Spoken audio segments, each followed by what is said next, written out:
if you're going to spend like $2 a day on TikTok ads, you're not giving the algorithm enough to learn. Don't be scared to outsource it. It might take you, I don't know, 2 months to learn something, right? And instead you could have outsourced that and had your business already up and running because you were lacking that one piece of thing. You're going to buy a URL, but that doesn't guarantee you any traffic. Nobody's walking by your URL and saying, oh, great, I'm going to check that out.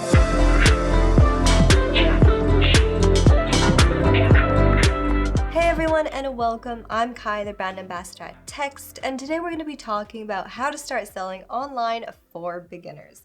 We actually have a special guest with us today, Jesse Ness, the senior marketing manager at Ecwid by Lightspeed, and he's going to share a bunch of experience with us today. So welcome, Jesse. Hey, Kaia, glad to be on the show. I'm glad to have you here. And the last time I saw you was when I was on your podcast, right? Yeah, we're trading podcasts, so it's good to see you again and talk about e-commerce marketing in general. Yeah, I can't wait to get so much information out of you today. I'll try my best. So can you start off by telling us a bit about yourself, please? Yeah, so Kaia, I'm a veteran of e-commerce, so a lot of different experience. So I've started probably 15 years ago working for a couple different agencies doing PPC management. Then I've worked for two different platforms, e-commerce platforms. Currently, and when I say currently, I've been with Ecwid for 12 years now, so it's kind of a long time for one company. Yeah, so I've worked for a couple different e-commerce agencies doing marketing, and in the meantime, I've had a couple different side businesses. So I've seen e-commerce from marketing it to prospective merchants, and also doing it myself, like having my own e-commerce businesses. I definitely came to the right guy today then, huh? I think so. I mean, if I can't answer this, we have some problems here. I should probably look for a new career. So yeah, you've got a lot of experience, years of experience. And I do want to start off with a beginner question, but kind of with a twist. So what are the first 3 steps you must take when transitioning from a traditional business, like a brick and mortar store, to an online store? Yeah, I think the biggest difference for people that are used to selling at brick and mortar is that, okay, you rent this space, and that is how you get traffic generally, right? Like you have a storefront, it's on Main Street, you see lots of people walking by, you're like, okay, great, I'm gonna get some traffic. I'll put up a nice sign on the front. Maybe we'll do some flyers, some more local advertising, and that's how you're gonna get traffic, right? Well, in the online world, that's out the window, right? So you're gonna buy a URL, but that doesn't guarantee you any traffic. Nobody's walking by your URL and saying, oh, great, I'm going to check that out. Like, you have to do a lot of things to get people there. So I think that's the biggest thing from people that are going from the brick and mortar to the online world. I hear it all the time, like, oh, you guys didn't give me any traffic. Well, like, we're like a landlord of a mall. We're not like, we don't bring people to your store. Yeah. That's a marketplace. There are places for that. So that's kind of the big thing that I see right off the bat, is that you're going to need to figure out how to get traffic. And usually that's from advertising. It can be other ways. There's SEO, there's other methods to get traffic, but it's usually going to be advertising to get started. And I'd say the second biggest thing is on the conversion side. So if you're a shop owner, sure, you get the traffic. That's people walking into your store, and you as the owner, the salesperson, say hi and say, how can I help you? And, oh, take a look at this, take a look at that. What size, what are you looking for, right? So that's the kind of conversion piece. And that doesn't really exist in an online store. People are scrolling through, and you need to help guide them in a way by, organizing the products, having really good product photos, or, how can you be a salesperson, right? Like, is there a chatbot there? Is there a way to communicate with them in a way that is effective and scalable? So I'd say those are the 2. You asked for 3. I'm just going to stick with those 2 because I think they're that important. I completely agree with you. I mean, the first thing is getting the real estate. So, right, getting the website done, having everything in the website editor, preparing everything like that. But then you have to be prepared to welcome your customers, right? To also engage with them once they're actually on your site. But before that, you also have to make sure that you have those customers come to your site. So I guess, I mean, with the times changing, I mean, that happened many years ago, transitioning from, let's say, traditional businesses to online, like when the first step happened. But would you say, like, it's even harder to do that online nowadays because there's so much competition? Yeah, for sure. Like just getting people there in the first place is difficult, right?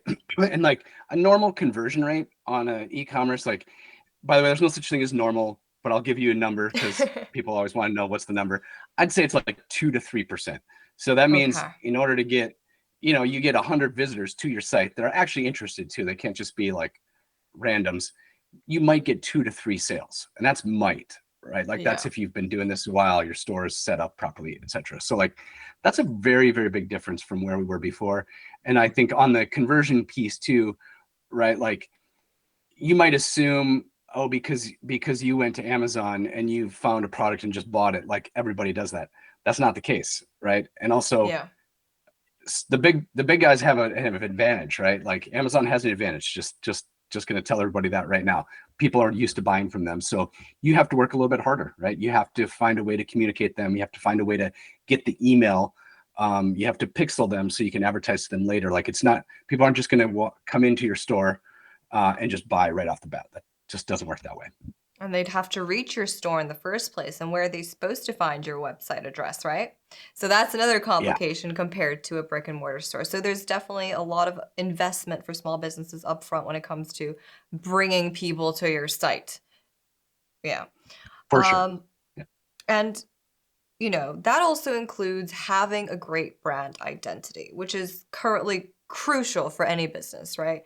I mean, the competition is huge, and you do want to stand out amongst the crowd. You do want to have a different tone of voice. You do want to have your own brand personality that will invite your customers, that will make them feel like they have a connection with you on a personal level, et cetera, et cetera. Not only that you have a great product, but okay, I'm buying from this brand because I feel like I can connect with them. I feel like we have something in common. Um, so that's crucial. And from your experience, what are some, let's say, innovative ways SMEs can use customization features of platforms like Ecwid to carve out their niche in the market? Sure. I think I would maybe even dumb that question down a little bit or dumb my answer down, I guess, to say like, yeah, there's innovative ways, but like I see a lot of I think you just need to tell your story, right? So Hmm. if you were at a party and somebody said, "Tell me about your business and why you got into it," and like you're going to tell a story, and it's going to be Yeah. personal, and it's going to be about why you love this business, this product, why you started it, etc. And then when I see people's stores, especially starting out, I don't see that, right? Yeah. Sometimes I see lorem ipsum, like they actually just took the default text. I'm like, well, this is the most important part, right? Like just because you took a picture of a shirt and put the price there and a description, why do I want to buy a shirt from you when I can buy it from hundreds, thousands, millions of other places, right? So I think it's all about being personal and telling your story that people can relate to you, understand, so I think that's kind of the first part about it. And then like the new part, like how do you innovate now, right? Well, this changes every few years, and it's like, okay, yeah, social media. Okay, a few years ago there was a ton of different ways to do it. I mean, there's still a ton of different ways, but like now you kind of need to have that brand. You need to be personal, and you need to be able to make short videos, right? Like Yeah. it's a it's a TikTok world now. So like if you're like, yeah, I wanna start this new business, but nobody's heard about me, and by the way, this depends on your demographic too, right? Like it Of all depends course. on what you're selling and such. But if you're starting out a brand new brand, like you better get used to picking up the phone and getting used to vertical video and making short 10-second videos because that's what's going to market your brand the fastest, easiest. And I'm not saying just TikTok, like it's TikTok, it's shorts, it's reels, it's whatever the latest and greatest format is, but it's probably going to be short vertical videos that again tell that story, tell it in a personal way, relatable way. You're probably not going to make your first video and just go viral, right? But you need to get in the practice of making short videos and getting them out there in the world. Definitely. I mean, everything takes time, right? You need to work on your videos. You need to get better at them. You're not going to be a professional, I don't know, videographer with your first 10-second video. And also on TikTok, the standards have also gone quite high, since you have literally a few seconds, or less than a few seconds even, to grab the potential customer's attention to your video or to your product. And how should you do that, right? There are so many new videos coming out all the time with 100 different products that might be doing it on a professional scale already. So you want to take time to research your competition, see what they're doing, see what could be improved, and then later fit it on into your pattern. I mean, everything has changed so much. Like TikTok Shop, you can promote your products on your TikTok Shop with those short form videos. You want to make sure you boost them. And we're actually going to get into that in my next question. So I'm very happy we went there. When it comes to PPC and SEO, right? You've also had multiple years of experience with that.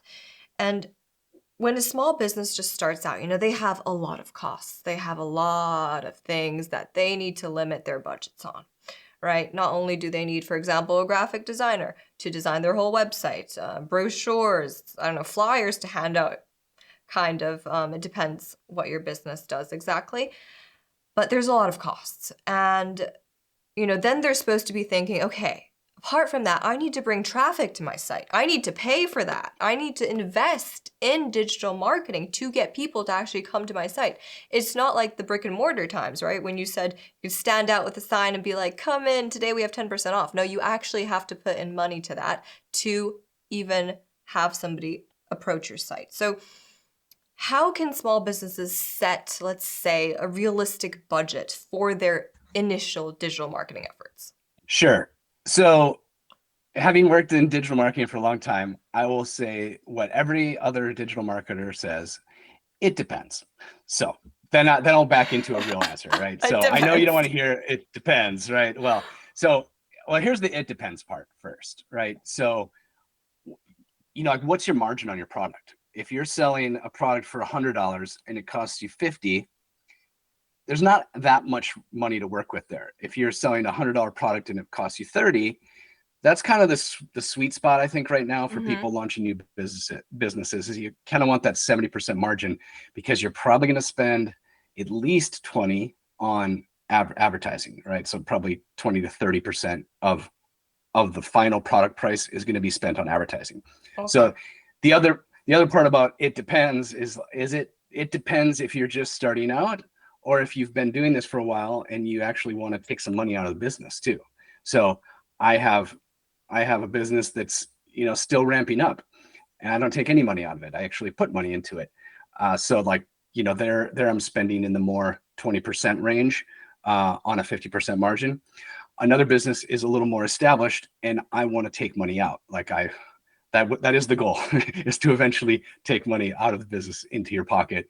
And there I like to cap my advertising expenditure at like 10% of sales on the whole year, right? Or the whole month, however you look at your budget. But if you're saying, all right, we're just starting out, right? You don't know what your total sales are going to be the year. So for you, 20% of zero is zero, right? So you have to start thinking of, okay, what am I going to spend? Let's go back to I think we talked about an example for TikTok, for instance. All right. So you're doing the cell phone cases, right? And there's what's an average price for a cell phone case these days? 15, 20 bucks. Yeah. Okay. We'll say it's $20 for easier math. And you're buying them internationally for $6, right? But you have to get the word out there. So let's say and this is a competitive area. So if it's a more expensive product, I would say, oh, you're gonna get these products on Google. You're gonna have a Google shopping campaign. PMax is the kind of the latest iteration. Performance Max would be what I would recommend for Google. But at a lower price point, you probably can't afford that type of advertising. You're going to want to look at these short form videos, right? You're going to be making, I'm going to say TikToks, but you're also putting them on YouTube for shorts, and you're also putting them on Meta for reels or stories, whatever there, right? So you're going to get in the habit of making these short form videos and boosting them, likely, right? So that's kind of I'd say that's the easier way to go. But all right, I know you're like Jesse, just give me a number, right? So I don't have the No, perfect no, number, but you're telling the story. You're telling the story, yeah. so. So yeah, I mean, I'm telling the story because it depends on how much money you have. Like if this is just a side hustle, like maybe $50 a day is all you can spend. And that might be enough to kind of get some traction, because it's all about getting traction. So if you're going to spend like $2 a day on TikTok ads, you're not giving the algorithm enough to learn, right? Like you might get lucky one day and you have the perfect viral video and everybody, likes it and shares it and whatever. That might work, but until you're spending like $50 a day, and that's just a guess, you're not really giving the algorithm enough chance to learn and figure out where to boost it, who to boost it to. And now we're in a world where the algorithm kind of controls our destiny, right? So like if you give it enough data where, okay, a bunch of people bought that fit a specific profile, the algorithm's going to find a bunch of other people that fit that exact profile. And that's when things take off. But you need to get to a certain minimum. I talked to enough platforms. I know their numbers.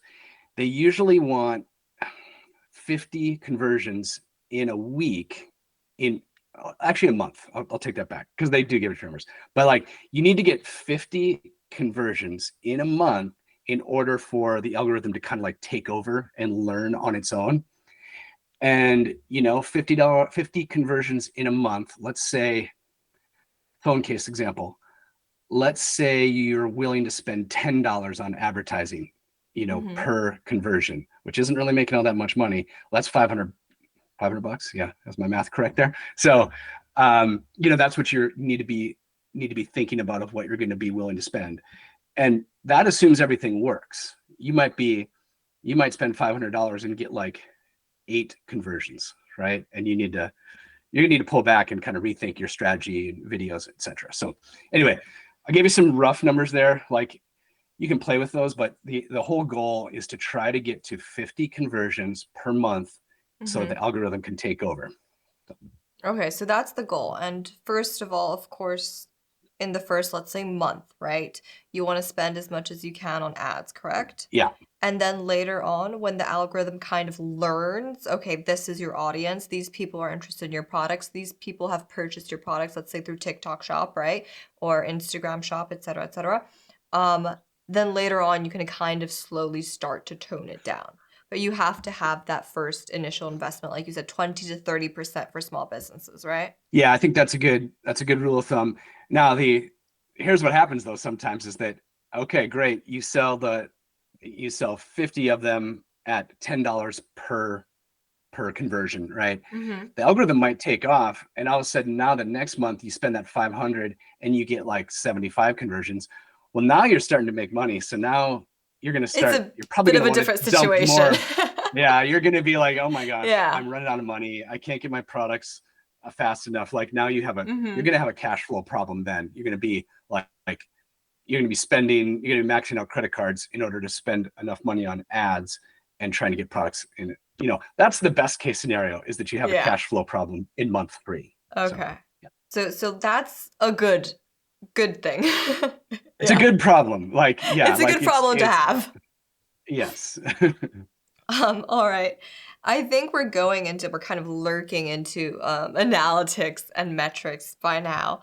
So how can SMEs kind of leverage analytics to fine-tune their marketing strategies in real time? And like, what are the metrics that they should definitely keep an eye out, like, especially when they're putting money into ads? Sure. So maybe I went already a little too marketing speak there. So like for me, like it's cost per conversion is kind of the bigger, the biggest number you need to think about, because you're going to spend money on ads. And so how much money are you spending in order to get a sale, right? So we said the $10 per sale, that's a cost per conversion for me, cost per sale. You can use different terms. So you need to keep a very close look on that. And then it's like, how can you scale that up? Can you spend more to like if you double your spend, does the cost per sale remain the same, right? The other thing I'm going to mention, I'll go a little bit of a different direction here. So if you're only using one platform, like, let's say you're just like, I'm gonna just do TikTok, right? I have a shop. I'm gonna use TikTok shops. I'm gonna send my stuff to TikTok. They're gonna, you're like, great. You can kind of control things, because if TikTok says you sold 100 cases this month, you can tell by looking at, you know, all the other reports, like, okay, yes, I actually sold 100. The problem comes from, you know, you have a shop, you know, like, let's say you have an Ecwid store here. I'll do some, you know, I'll advertise for my own company. So you have an Ecwid shop, and like TikTok says you sold 100. You're doing Facebook advertising. They say, oh yeah, you sold 100. And Google's like, oh yeah, you also sold 100. Everybody says you sold 100, and you look at like your inventory, and you're like, but I only sold 200. How is that possible, right? Okay. Well, which this is a very, very common problem that you will find right away. You have a problem of attribution. So person A, we'll say her name is Kaia. Kaia saw you on TikTok, went to your store, you were pixeled. So then you're on Instagram and you see an ad on Instagram, and then you saw this brand, you're like, that's a pretty cool brand. And then you Google it the next day from a different device, and you're like, okay, yeah, I'm gonna find that phone case, and you buy it. Well, TikTok says I got you a sale, Facebook says I got you a sale, and Google says, well, clearly I got you a sale. You Googled it, right? You did not get 3 sales. So that's the problem here, is when you know, like you only got 1 sale here, but all your platforms are saying, wow, we're magic. We all had a $10, let's say it was $10 cost per conversion, like we said, but you just spent $30 to sell something that's $20 that you paid $6 for. So you lost money, right? You just don't know it yet. So I think with all analytics, everybody's got very fancy analytics. There's stats. You can add, if you had the largest screen possible, you could add every metric they have, and there's columns and graphs and stuff. At the end of the day, take a look at what you actually sold, and it's like, I would say strip away all attribution. Just look at how many did I sell and how much money did I spend on advertising. That's your true number. So I think that's kind of important for everybody to remember. Like, don't get lost in all these analytics. They're super helpful, but at the end of the day, like, how many did I sell and how much did I spend? Put it on a spreadsheet that's your spreadsheet, and that's your true number. So kind of like strip it back a little bit. Is there a way to like avoid the problem that you mentioned with the attribution? Like, I mean, I wish there was. If I knew the answer there, Kaia, I would be extremely rich. I would have my own business advising, advising every e-com business how to do it, because there's no real possible way. The reality is everybody's device, everybody's machine is pixeled, or there's some tracking there, and they are all, in the example we use, they're all correct. TikTok got you a sale, Facebook got you a sale, Google got you a sale, but they weren't all 100% responsible for that sale. So that's the issue. It's like, what's, like if you get deep into the marketing world, there's like, you can weight the different attribution. There's different models to use. There are ways to kind of gauge this, but I think a little bit of it is a gut feel, and, like testing it out. I'll give an example from even Ecwid days. We always have this problem. Every marketer that spends a certain amount of money has this exact same problem. And so we had some people, they're like, hey, based on what we can see in the database, your Facebook marketing is not as effective as you think it is. Because of course the Facebook dashboard said it was super effective. So we actually just paused all Facebook marketing for 1 month just to see what happens. So, and what we saw was like so like, this is again, like the opposite of analytics, or, like, we don't believe any of the analytics. So we just paused all marketing. My Facebook reps said this was a bad idea. We don't think you should do this. I'm like, I got you, but we're going to do it anyway. And, so we'd call it like the first time upgraders is our main stat. That went down by about 10%. So now we had a true number of like, okay, even though Facebook says it's a lot better than what we think, the actual numbers are way better than what our database showed. So now we know kind of have a rough idea of how effective Facebook advertising is for us. And it turns out it's about 10% of our upgrades come from Facebook, right? By the way, I'm not using real numbers in case anyone's recording this and wants to backtrack, you know, but like those are good rough numbers. And I think that would hold in, you know. So back to your question, that is something you can do. You can, you know, like when you're at a certain level, right? If you're just spending $1,000 a month total, you really don't have enough volume to kind of play those games. But you can just like, you know, turn off one marketing channel and see what happens, right? And maybe you find out, oh yeah, TikTok is really effective for me, or yeah, I really need Facebook, or I need Google in order to capture the brand searches, like I mentioned. So that's usually like the very bottom of the funnel is you need Google to catch people that are searching for your brand. Okay, so swim in the ocean, take a look at what's available, try everything you possibly can, try to take as much of your, let's say, your time and put it into creating those videos. Get better every day. Don't expect, I don't know, million sales from your first launch ever. However, everything takes time. That's what we come to. And also be smart about it, right? Be smart about where you spend your money, how you spend your money on ads. Don't invest everything into one platform. Test it out. Test out Facebook, test out Instagram, test out TikTok. See where your audience is the most. So that's definitely what small business owners should try out in the beginning. And yeah, and Kaia, I would add just I threw a lot at you there, but I would just say sum it up is that like don't necessarily trust any of the analytics dashboards. The only thing you can really trust is how much did I sell and how much did I spend in this particular time period. And so like I do that every now and then just to strip out any of the fancy dashboards that everybody has and like, nope, how much did I sell divided by how much I spent. And that's my real number. But in terms of technology, right, there can be a steep learning curve.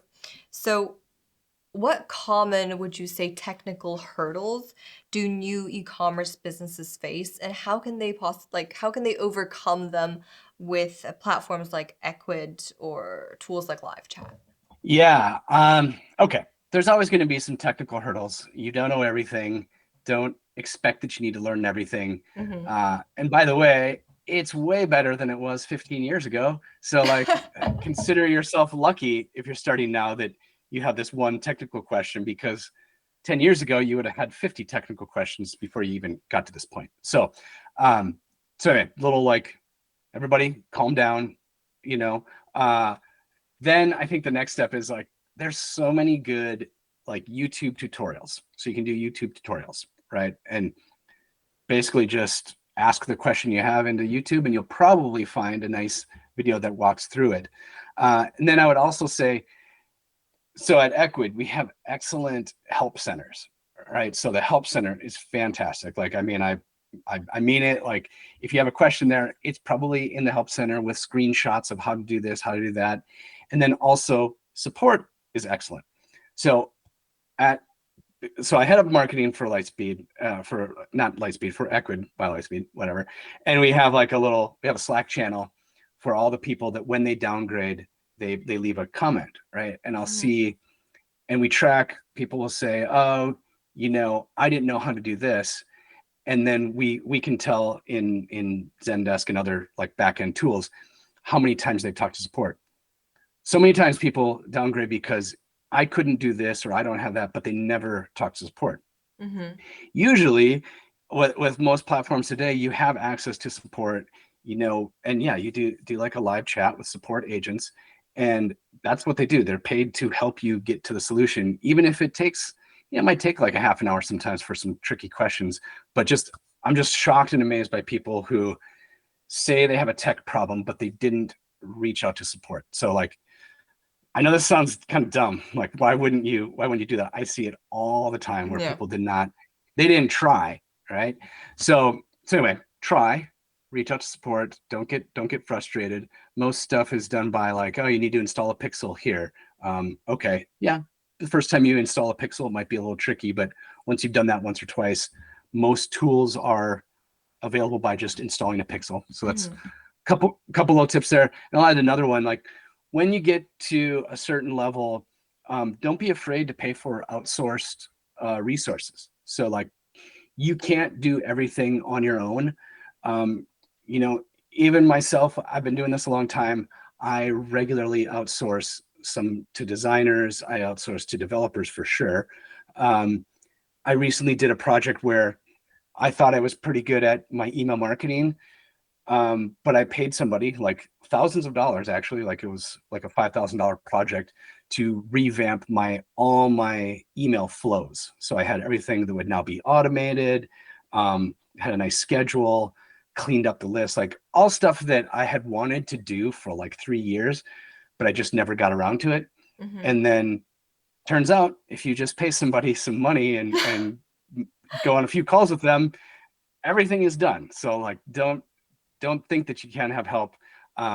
There's there's a lot of ways to do that. I mean, Upwork, I think, is kind of emerging as a pretty big third-party Or resource Fiverr as well, I or think. Fiverr. Yeah. Yeah. So like Fiverr, Upwork, put in the thing that you need, and you're going to be shocked at how low it probably is. And they have reviews and everything. So like, it's a very safe way to, they have ratings and reviews. So yeah, check out Upwork, Fiverr, and you'll be amazed. This thing you may have been frustrated on for months or years, in my case, like can be done in like a week. And maybe, I don't know, I'll just throw out a number there. Like maybe that was like $100, I mean, everybody's an expert in their own field, right? Like, if there's somebody that can do graphic design, be a videographer, film TikTok videos, that can understand analytics and make all of the ads possible, that can write copy perfectly, that can, I don't know, what else is there, Jesse? But like everything into one box, then I'm sure, then please contact me and Jesse. We'll definitely find something for you. But Yeah. um, For sure. don't Like we mentioned these videos, right? So we said, oh yeah, you should make TikToks, make short form videos. Maybe you're able to film it yourself, but you really can't edit it. Well, somebody will do that for you for next to Yeah. nothing. If that's really the one thing holding you back, like Mhm. just pay somebody else to do Like, it. don't let that stop you, right? Like, you can always outsource it, like you said. That's actually a great piece of advice. Like, don't be scared to outsource it. It might take you, I don't know, 2 months to learn something, right? And instead, you could have outsourced that and had your business already up and running because you were lacking that one piece of thing. Yeah. All right. So, automation. AI has been the topic since last year. So how do you see the role of AI and machine learning evolving in the context of small business e-commerce and customer service? Like, what should SMEs prepare for? Yeah. This one is like, we could probably do multiple podcasts on this, and like, so it's all over the place. And actually I have done a couple podcasts on how to use AI in your business. So like, let's go with just a couple easy ones first, so people aren't overwhelmed with jargon and go to this platform, that form. Like, I think the easiest way is product descriptions, product titles, etc., because you're going to need text here. So like, Mhm. we went back to this example of an online store. How is that different from a a physical store? Well, you need good product descriptions, right? Which means you have to put your writing cap on, and you're going to need to write.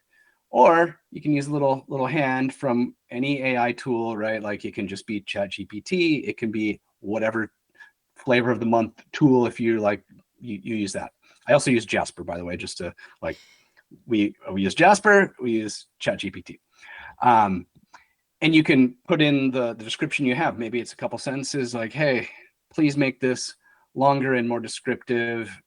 Please write it to be understood by a 7th grader, or I don't know, Mhm. fill in. I won't just go through a bunch of prompts, but you can make it better. I'll just give it that like simple advice, like, make your descriptions better. Most platforms, including Ecwid, now have the ability to, we have some of these tools built in. So specifically for product descriptions, product titles, even, because these are also important for SEO. So quick little tip is use the text base for making your descriptions, headlines, titles better, Mhm. longer, more descriptive. So that's easy. Also, the product photos. I actually need to give this advice to myself as well. I have some product photos on my store that are just not that good. I know it. I look at it. I'm like, oh yeah, that picture's from a few years ago. It's a little bad. There are so many different tools to clean up pictures, right? So like maybe the the size of the image isn't that great, right? I know for a fact I have some images that are 300 pixels by 300 pixels, which is kind of on the small side. So there are many tools to make that into a, I don't have the right term for it, but like, hey, make this bigger, basically. Make it bigger, but you want to fill in the resolution so it doesn't look bad. And there's, please add in the notes what's the actual word for that. So like cleaning up your images, or like maybe you just want to remove the backgrounds. Very, very easy to use AI tools to remove backgrounds, change backgrounds, kind of expand them. So basically photos and product descriptions are kind of like the basics right now. Like a lot of AI tools that can do that. So I'd use that. On the chat and conversation side, a ton of different tools too, to, like have a tool read your site, read the reviews, read the comments, and answer as a salesperson, right? So there's a lot of ways to have conversations with your customers, using tools that you don't have to be the salesperson, right? So, and that's kind of like what's available or nearly available right now. I can only imagine what we're going to be talking about in a year. Oh. Yeah. It's going to be a lot more, huh? There's going to videos fully going to come in. I mean, it's already coming in right now, but it's going to fully come in, I bet. So we need to renew this interview definitely in a year and see what else is up and what's new. Yeah, like it's already kind of out there, but I'm trying not to just overwhelm people. Yeah. And if I don't know the tool or haven't used it personally, like, you but don't like, recommend. yeah, your life is going to change. All these things are going to become easier. Yeah, maybe you'll be able to take a product photo and just change it into a lifestyle video. I don't know how they could do that, but like that's the kind of thing that's coming in the very near future that, I don't know that you're going to be able to take this product photo and make it into the most viral TikTok in the world. Okay, that seems like a Maybe bit in of a 5 stretch, but years. yeah. But definitely don't be scared of using these tools. That's one thing. Like these tools are there, like ChatGPT creating product descriptions for you, or image editing. Like all of these tools are there for you to leverage them to make your business better, right? To make your product descriptions better, to make your product images better. Like don't be scared of learning about these AI tools and using them to your benefit. Like that's exactly what they're there for. You don't need to be scared like, oh my goodness, this thing is coming out. I don't know how to use it. I don't know if I'm going to get the hang of this. I'm going to put this on the shelf for later. No, like AI is here. AI is to stay, and it's just going to get like to a higher level and a higher level all the time as we speak, probably. But yeah, and Kai, let me add a little bit more on the there's already AI in use that you don't necessarily see. So all the advertising platforms is basically all AI. So Google, Facebook ads, TikTok, like I mentioned algorithms, but it's really AI taking your products and determining who to show them to, taking the ads. So like you don't even need to touch that, but what you do need to do is you need to have a good store with proper descriptions, proper photos, and set up your feeds properly so that all the AI tools and the advertising in the background can read this and hopefully do your advertising for you. So this is a good thing that there's kind of AI taking over in that area.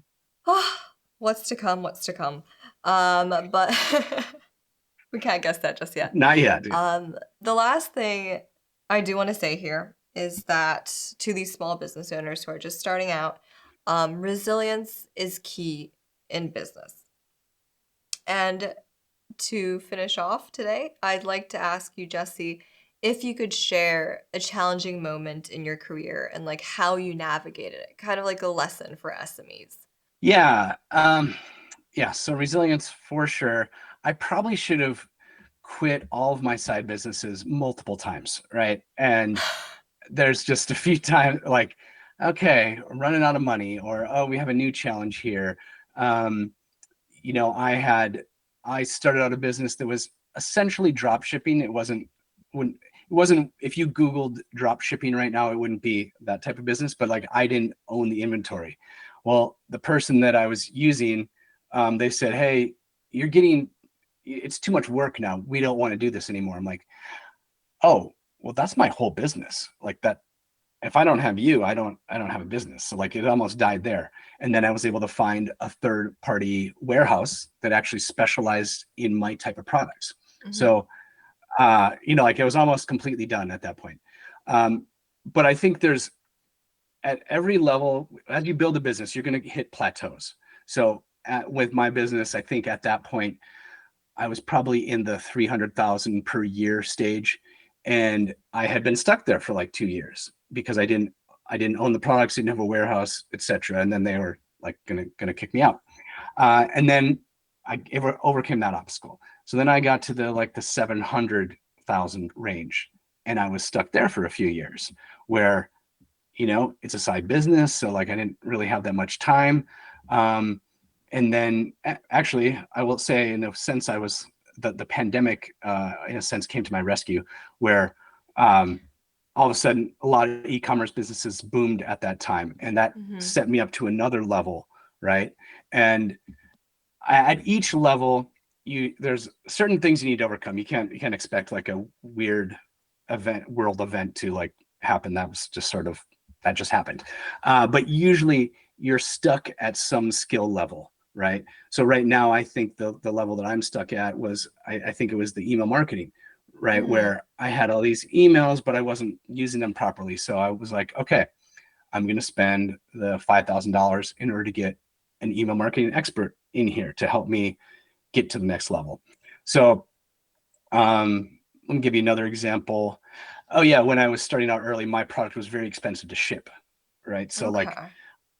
like it was like I couldn't even charge what it cost to ship the product because Wow. I was paying I was paying the retail rate. So when you start out and you work with UPS, FedEx, DHL in Europe, like the first time you ship, you're just paying like you're some random person off the street.